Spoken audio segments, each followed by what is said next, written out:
What's up, guys? Tim Halstead here with DragBoss Garage.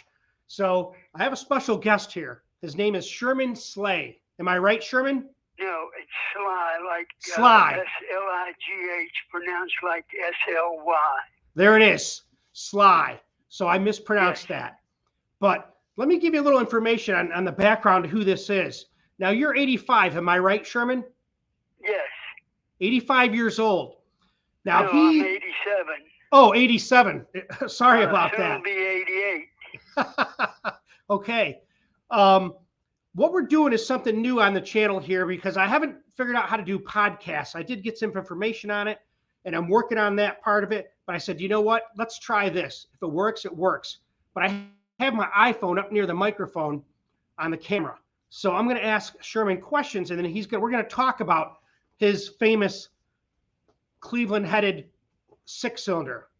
Now, he's 87 years old, so he does have a buddy that has a webcam that we might be able to do another official live chat, but his son contacted me and said he wanted to talk, and I said, you know what? This is awesome. So we're just going to start talking, and however it comes out, it comes out. So I'll kind of start you going there, Sherman, but you developed or made the first Cleveland-headed six-cylinder, am I right? That is correct. Okay. And it's amazing. I got shivers going down my arms right now because I made that video of Bruce Sizemore. Do you know Bruce? Yes, sir, I do. Okay.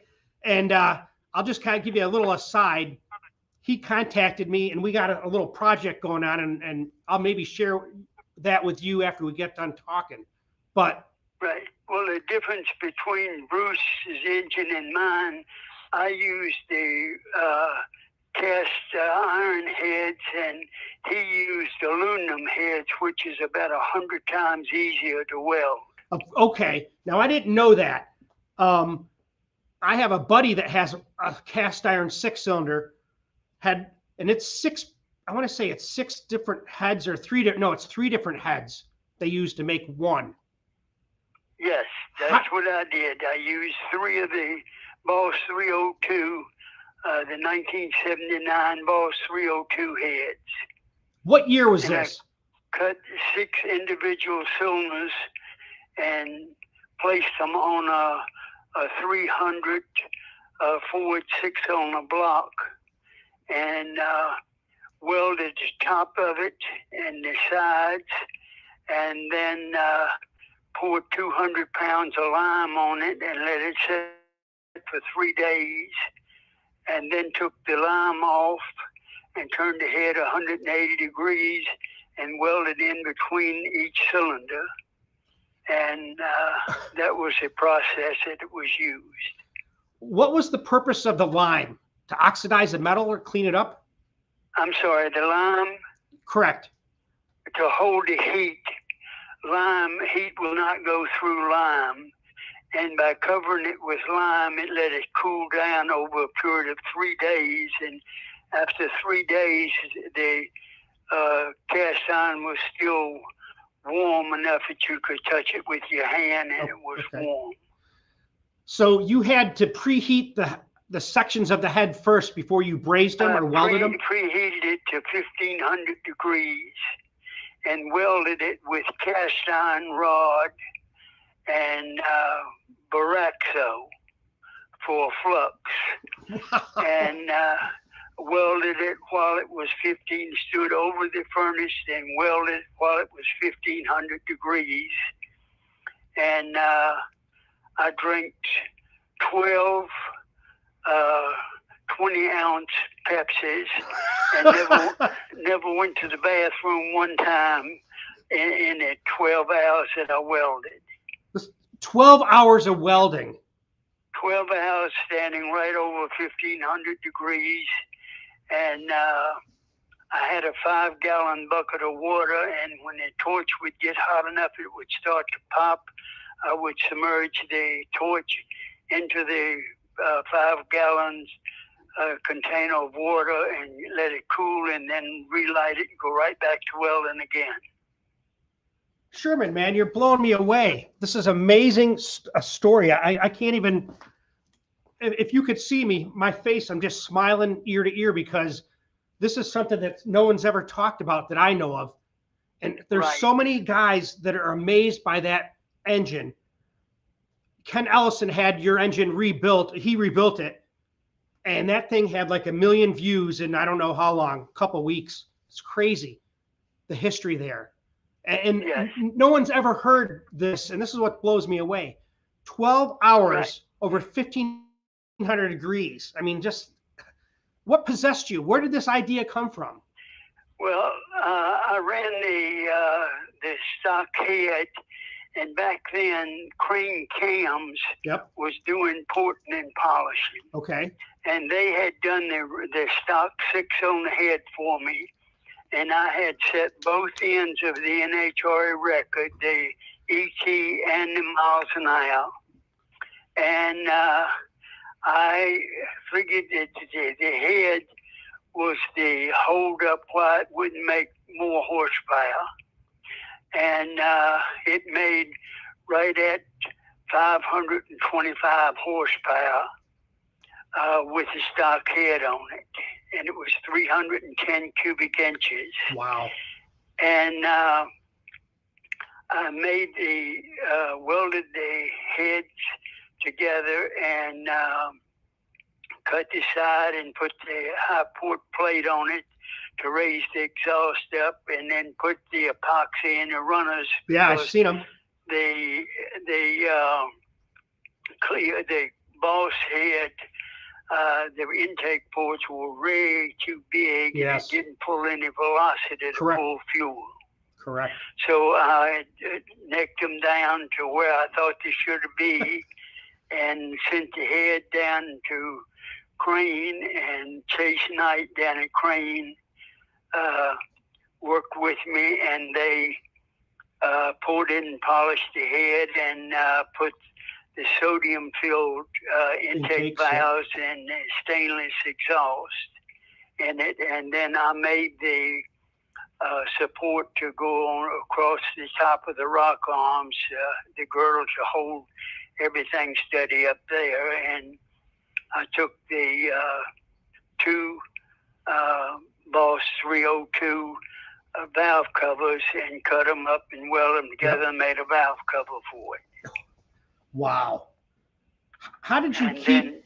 I took the front plate off of the front of the engine, the timing cover plate, and modified it and made it so it would drive the 150 Hilburn pump. And I bought a set of used 392 Chrysler Hemi injectors, and I took and cut them up and made 6 individual injectors and placed them right over the intake ports in the head and welded them together.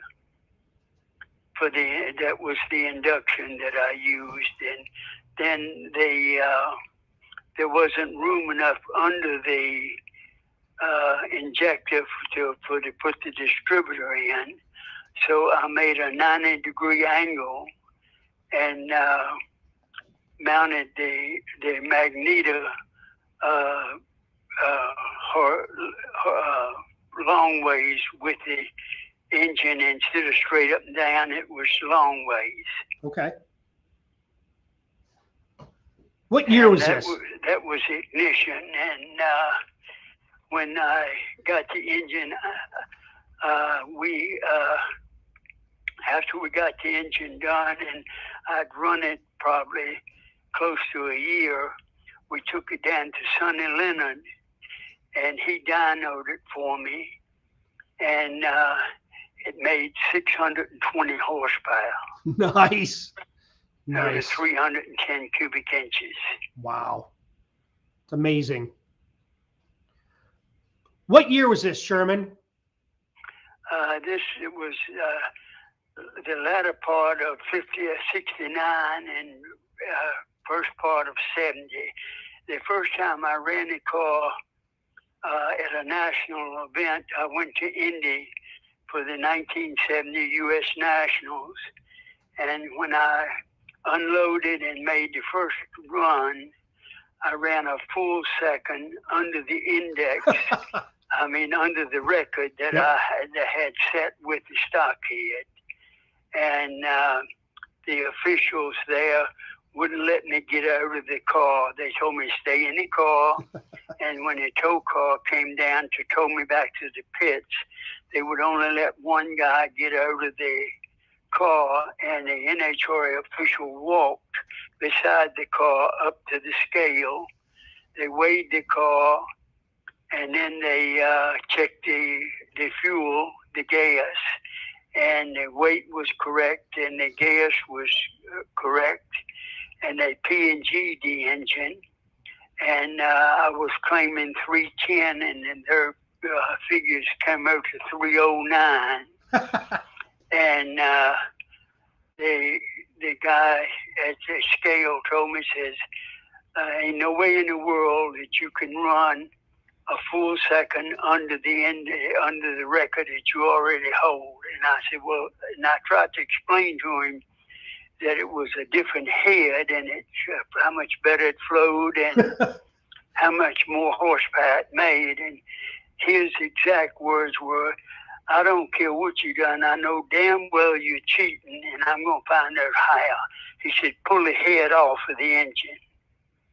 So we had right in the area there, we went to work and pulled the cylinder head off, and he measured the bore and the stroke on the engine, and it still come out to 308. And he said, I'm going to let you run, but he said, I know for a fact you got to be cheating. Ain't no way in the world you could run that fast.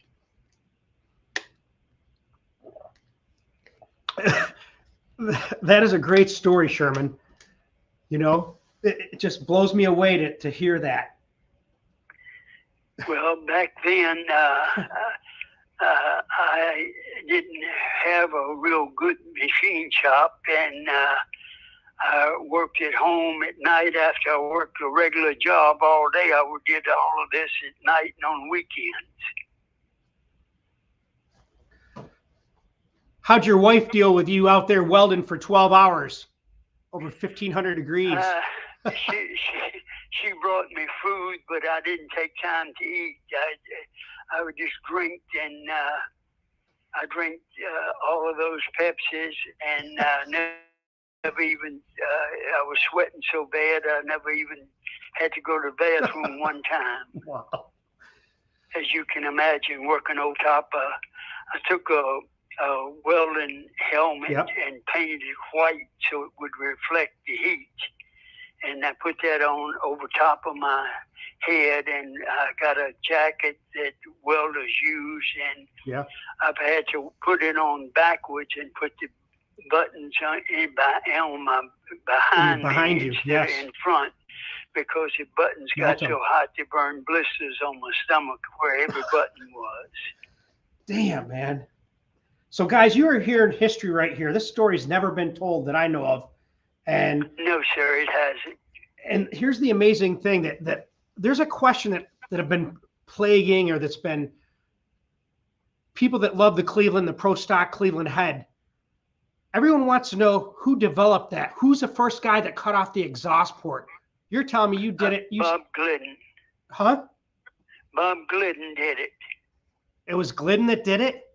Yes, Bob Glidden was the first one to cut the exhaust ports off and put the plate on it. And I had been to the U.S. Nationals in '69 and ran the car with a stock head on it. Yep, and Bob was there, and I talked to him, and he showed me how he made the plate to go on out of aluminum.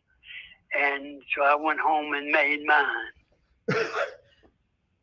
I mean, this blows me away. When people are watching this tonight, because I'm going to put this up tonight, they're going to be amazed by this.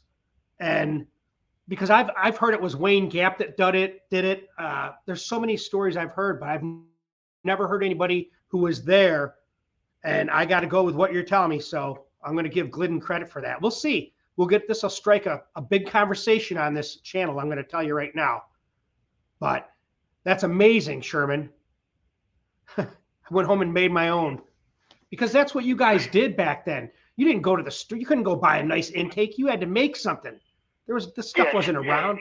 Had to make everything. What did that run for an intake? Fuel injection. I remember you said that, right? With like velocity stacks? Yeah, I used the 392 Chrysler Hemi and cut it up and made me 6 individual cylinders. Okay. And then welded that together for the injector. Now, what I'll do, guys, is I'm going to put on the description of this video, I'll put Ken Ellison's links for his videos, and you can see the motor get taken apart and how he rebuilt it, because it's pretty amazing. I have pictures of one that Bruce Sizemore had done way back in the day. And it's such a pleasure to talk to you and get the real story, the history of where it came from, because I get so many guys. I got guys tell me right now they're doing this conversion on a Jeep, on a 4-cylinder Jeep, and then they're going to do it on a 6-cylinder Jeep, put a Cleveland head on it.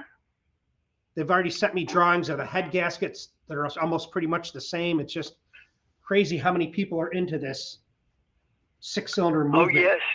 I realize that 100%. And if anybody, if I can help someone that's going to do it, I'd be glad to help anybody I can. You know what? I'll tell my buddy Dr. Ron Burgess. He has one of the 6-cylinder heads with the intake and injection stuff. So he's putting a motor together, I guess, or he's gonna, right, Ron? Get back to us on that. Now your son messaged me yesterday, emailed me yesterday, and told me that you were rebuilding some carburetors out in the shop or something. Really? I rebuild carburetors for circle track and drag racing, and I guarantee the carburetor to run faster and quicker than anybody else's carburetor. And if it don't, I'll pay for the shipping to ship it back and give you every dime of your money for it. That's my guarantee when I sell a carburetor. Well, you know what? I'll take one. I can either send you one to rebuild, but I'll take one. Let's run one of your carburetors. Okay. You know, I just dynoed a 409 Cleveland that I've been racing for a long time, and it made 775 on the dyno.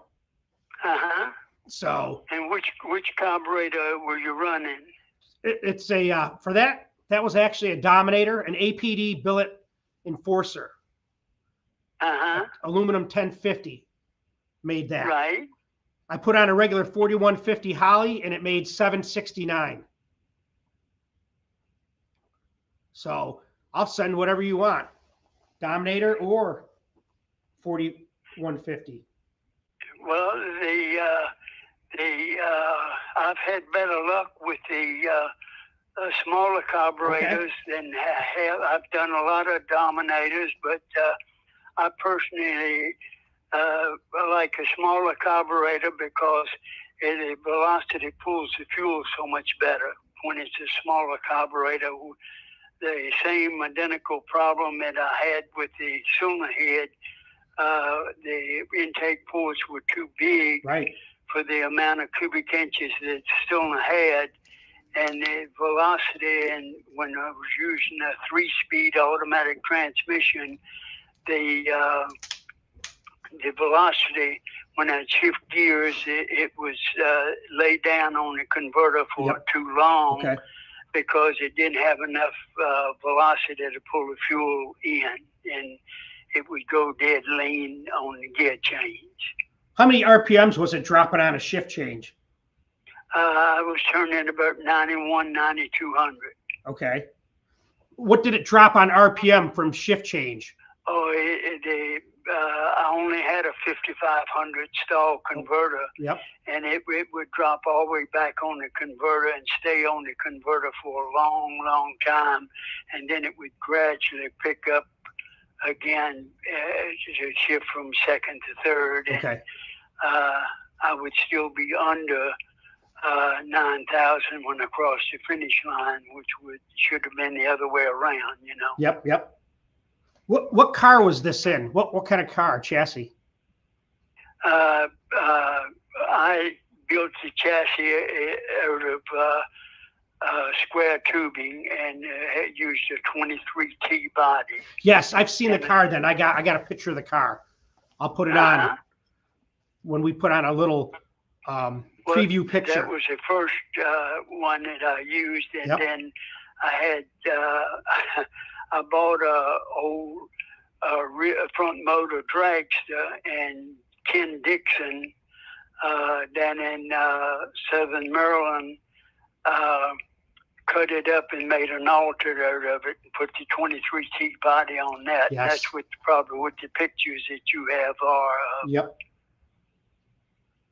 I can see the radiator cap has like a almost like a winged person on it or something. I can see it in my head. I'll put a picture up. Wow. So how long did you race then? When did you start racing? I built my first race car in 1955, and used a Henry J body and the old 401 nailed head Buick and a 3-speed Buick transmission, and had put it in a Henry J body. Okay. In 1955, and then I probably had built at least 30 cars after that, and I got inducted into the Eastern Hall of Fame in '06. Wow. Nice. But I set from the time I started till 2012 when I quit. I had a minor heart attack, and when I went for my physical, they said I had a heart murmur, and NHRA wouldn't renew my license. So I quit driving and just started working on the cars. How old were you then? I have to figure that one out. I was born August 19th, 1934. And this was 54 when I built the car. So 20. 34, 44, 54, I was 20 years old. Yep. Dang. That's amazing. So you raced this Cleveland-headed 6-cylinder. How long did you? And then I sold it to Jim Watson over at Big Island, Virginia, and he raced it for about 5 years. Then he sold it to the guy Cook in Maryland, and Cook ran it for 2 or 3 years, and then it blew the head gasket, and that's when they took it to the machine shop to get it rebuilt. Okay. And that's when he just did the articles on it, because he was so amazed at the workmanship and everything what had been done. And you did it all? Yes, sir, I did. Dang, that's great. Guys are going to be eating this up, because I'll tell you, I could sit here for hours and listen to you tell the stories. So what did you do by trade? Were you a welder, or what did you do? No. I worked for Temple Buick as a transmission, the repairman, Dynaflow. And then I worked there for 10 years, and then I went to work for Colonial Chrysler Plymouth as a service manager, and I worked there 11 years. And then I opened, I bought the transmission shop, ATI, from Jim Beatty in 1972, and I ran it until 2005. Ran what now? ATI? Yes. Jim had a shop in Silver Spring, Maryland, that did, regular street cars and everything. Yeah. And then he moved down the street about 2 blocks from that shop, and I bought that shop from him, and he opened a shop down there just to do racing transmissions and torque converters. And then in 75, he moved over to Maryland and started building other stuff too, other than just transmissions and converters. He did quite a few other things too. Here's one for you, Sherman. I run an ATI converter, 8-inch, in my Cougar that I race. Right. I had the same converter now for over 20 years. Right. Only sent it in once to get cleaned up. Jim's passed away now. He's been gone about 5 years, and his son is running ATI now. Okay. Wow. That's amazing. After you got rid of the Cleveland, did you race anything else?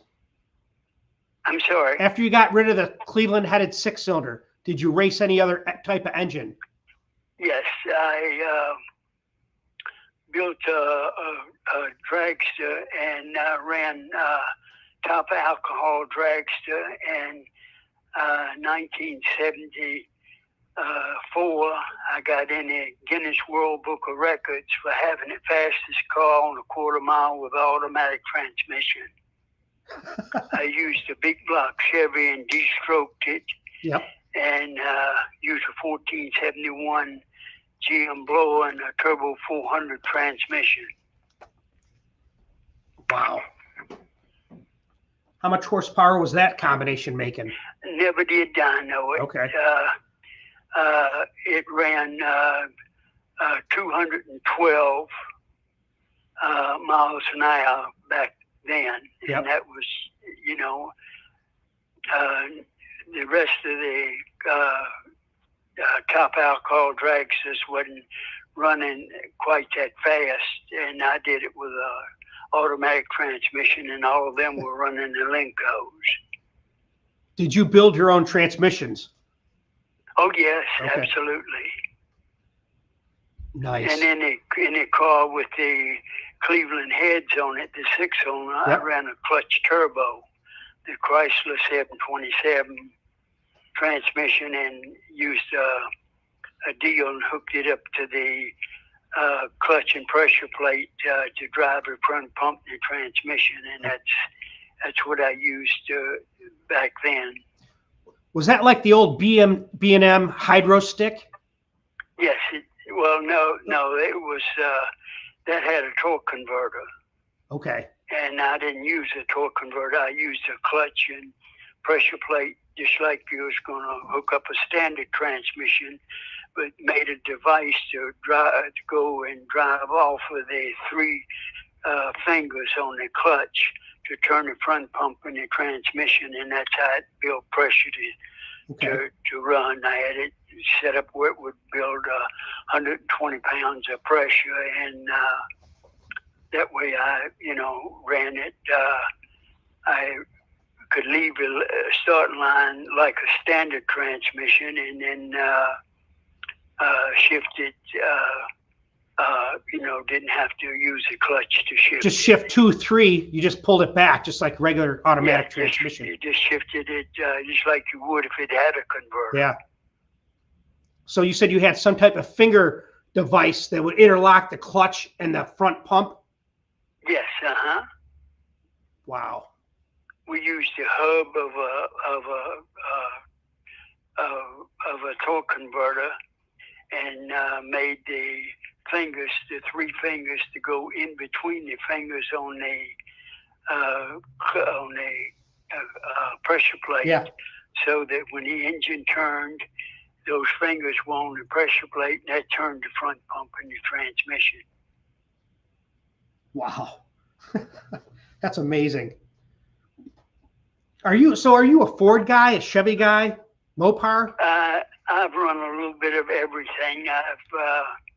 I've even run a rotary engine. I set the record with a rotary engine in a dragster with a Doug Nash 5-speed transmission, and a rear motor dragster with the R2 rotary engine. Okay. Over the Mazda. Yeah. And made a manifold for that and put 45 DCOE Weber carburetor on it, and that's what I ran for induction on that. I love it. It's amazing. What about? Go ahead. I've run just about everything, including a straight 8 Buick. I've run small block Chevys, big block Chevys, 6-cylinder Ford, 6-cylinder Chevy. I was the first one to put the V8 Chevy head on the 4-cylinder Pontiac motor. I used the Chevy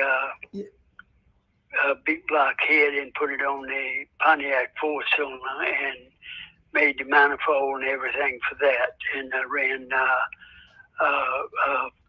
a Dominator, and then it would lay down on the shifts, and I made inserts to go over the booster to decrease the CFM, yep. And that helped. And then I used 850 carburetor, and it went quicker with that. And then I used the 750, and that's when it ran the quickest. But while I was running, I set 17 NHRA and IHRA records, and I even set a NASCAR record when NASCAR was running drag racing. Wow. So I bet you never raced a boat though, huh? No, sir. All No. right, man. How about any kind of truck pullers or anything like that? Truck engines. I'm sorry. Any kind of truck pulling? No, sir. Never done that. I built an engine for a guy up in West Virginia, a big block Chevy. He was running a 1471 on it, and he couldn't keep it would break your main bearing caps. And I rebuilt the motor and made a girdle for the main caps, and he set the record on salt flat for that class with it. Nice. Wow. It's amazing. I've seen a big block Ford head, like a 460 head on a 4-cylinder before. Yes. And that's a popular boat motor, I think. That's it is, absolutely. I saw that before. I was like amazed when I saw that. And when you made that 6-cylinder head, how did you keep it aligned with the head bolt studs? Did you have some kind of fixture? I took an old block that I had, yeah, and lined it up with the cylinders and bolted the head down on that, and welded it while it was bolted down on the block. Okay. I took a piece of 1-inch black iron pipe and went through where the main bearings normally are, yep, and cut a hole in each 100, and that's how I heated the head with it while it was mounted on that block. Wow. People are gonna go crazy. I am right now, just because it's something that it's like an unlocked mystery for some. You see it, people see these videos, but they have no idea how it got made. And, right, exactly. And the perseverance. I know since he did the videos, and when he was took the head up, the engine apart and everything, I've gotten lots of calls from people that I never heard of before in my life that wanted to know, where in the world did you come up with the idea, and how'd you do this, that, and the other, Right. Wow. Well, we've been talking already for about 34 minutes, Sherman. And I think what we'll do is we're going to cut it short now. I'll end the broadcast, and then you and I will talk a little bit. And yeah. Did you hear what I said? Yes, Okay. that sounds good. All right, let me do it now. So, guys, we're going to end this broadcast now. So I'll put a link to a picture of his car that had the 6-cylinder in it. I have a picture of that. I also put down the links to Ken Ellison's videos. So I appreciate you watching. Sherman will be back, and stay tuned.